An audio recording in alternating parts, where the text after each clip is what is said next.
If you're not going to work, you can't sleep anymore. You're upset. She's running around with a new dude. You see her Instagram story. She got some new guy. You're furious and you're angry and you're jealous and you're bitter. You have all of this inside of you, but you're not going to go to the gym and work hard and become so fantastically in shape and so rich and so powerful that no girl ever leaves you again. You're not going to do that. No. What are you going to do with it? Text her? Try and explain to her? She doesn't care. Like, you can write the most perfect English. You can write the most beautiful words ever constructed. She doesn't care. She just doesn't care. She's distracted. She forgot about you. She forgot about you. So what are you going to do with all of that inside of you if it's not positive? Well, it's going to consume you and you're going to end up self-destructive, or you're going to embarrass yourself, or you can take all of that and put yourself in a position where it never happens to you again. Those are the choices. So what's the most intelligent choice to make? Yeah. You know, I don't understand how many humans function in the world today. I don't get people who don't think like me. I don't understand it. I'm like, well, then how have you survived this long? Life is hard. Life is difficult. Maybe I've just been unlucky, which I don't believe in, but I've had so much trauma and bad events and negativity and stress and all these things that have happened to me. And I've used all of it to be monumentally successful. People are functioning. If you're not thinking like me and you're going through life with any other mindset, you've been extremely fortunate that God smiled on you and allowed you to sit around most of the time doing jack shit, and you have yet to be punished for that. Yeah. I could never have lived that life. If I was a bit lazy or a bit, or I was a bit of a snake, or if I lied to people, I'd be dead by now. Yeah. Like, so a lot of these people are just absolutely and utterly blessed by God that they managed to go through life with such a non-competitive mindset and they're still breathing. Like, I don't understand how people can think any other way. Yeah. I've spoken to dudes and like, yeah, I had a bad couple months. Why? Oh, my girl left me. You've wasted months? You've wasted months? Oh, like, think of how much God loves you to have given you the grace and given you the opportunity to waste months of human time over some chick.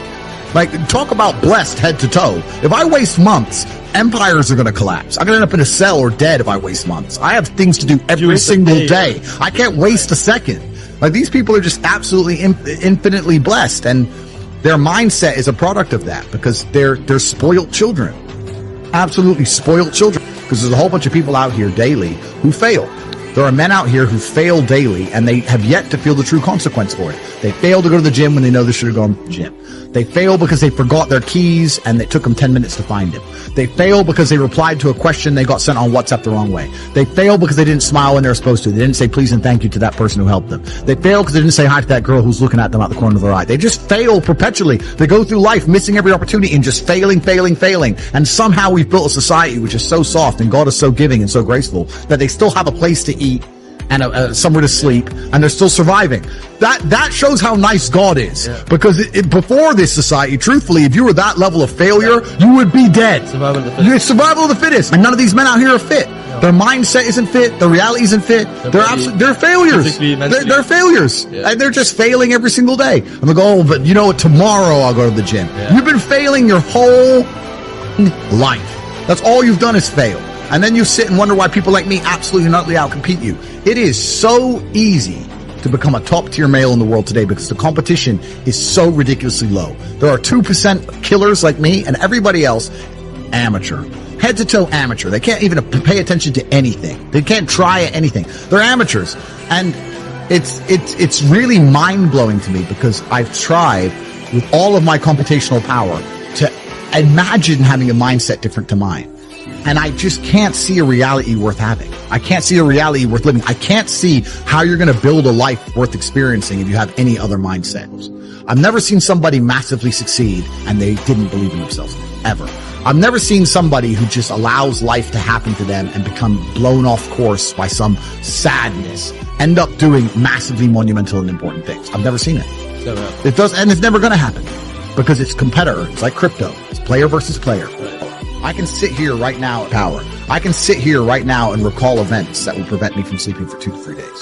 That gives me a superpower that other men do not have. They want to go to sleep. They're tired. I can stop being tired for days at a time. I can just have a thought. I can remember. I can sit, close my eyes, and use the power of my brain to vividly remember events, and I will not sleep for days. And when people come to me and say, oh, this happened, I'm really sad, or my heart broke, or this bad thing happened to me, I say, good. Good. Thank the Lord that he's given you this endless source of motivation. You're wasting it. That's your problem. But it's been given to you. Nitrous oxide has been given to you. You just have to use it in the correct way. So I'm the luckiest man in the world because all the bad things that happened to me have given me all the building blocks to become the most fantastic man on the face of the planet.